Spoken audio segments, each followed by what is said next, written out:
দেখো, তোমাদের চোখের সামনে আমি কিন্তু একটা ইউরিনারি ক্যাথিটার, যেটা ইউরিনারি ড্রেনেজ পারপাস ব্যবহার করা হয়। মূলত এটা হচ্ছে ইনডুয়েলিং ক্যাথিটার, বিকজ এটার মধ্যে একটা বেলুন আছে যেটা এখানে ইনভিজিবল, বাট যদি আমি ওখানে জল দিই, বেলুন পোর্টে যদি আমি জল পুশ করি, ওয়াটার পুশ করি, তাহলে এটা ইনফ্লেট করবে, অর্থাৎ ফুলবে।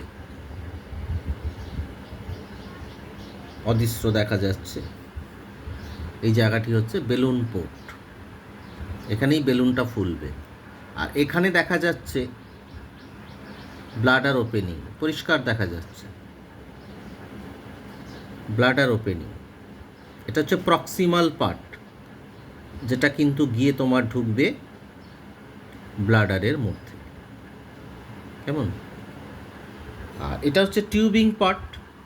এই যে পার্টটা হচ্ছে টিউবিং পার্ট ক্যাথিটারের, মূলত ল্যাটেক্স দ্বারা নির্মিত।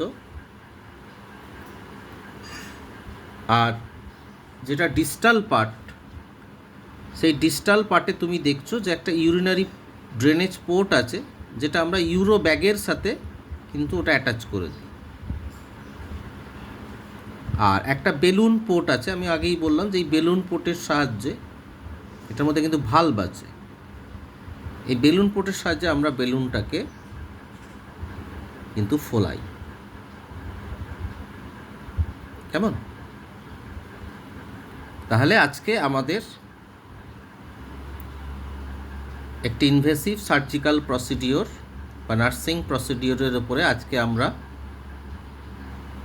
মনোনিবেশ করছি, দ্যাট ইজ ফলি ক্যাথিটারাইজেশন। তোমাদেরকে একটু গুছিয়ে পারপাস অফ দ্য ফলি ক্যাথিটারাইজেশন, এটা কিন্তু আমার প্রথম প্রশ্ন থাকবে।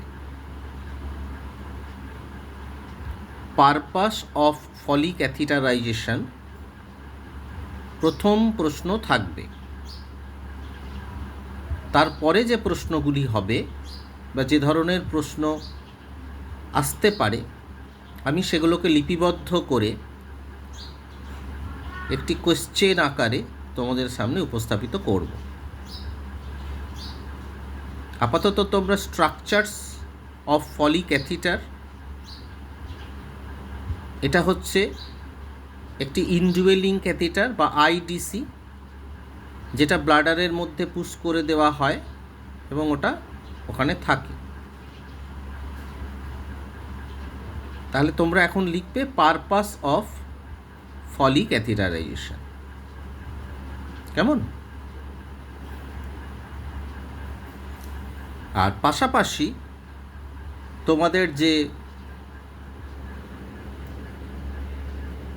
অ্যাটেন্ডেন্সটা আছে, সেই অ্যাটেন্ডেন্সটা দিয়ে দেবে।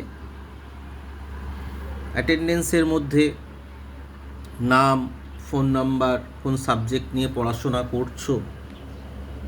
আর একটাও দেখো, খুব সূক্ষ্মভাবে তুমি যদি দেখো যে 18 FR লেখা আছে, 18 FR মানে 18 ফ্রেঞ্চের, আর পাশে 30 ml মানে কতটা জল তুমি পুশ করবে ম্যাক্সিমামকে ম্যাক্সিমাম সেটা, আর 18 ফ্রেঞ্চ এটার যে ডায়ামিটার হয় সেইটা ফ্রেঞ্চে বলা হয় 18 ফ্রেঞ্চ।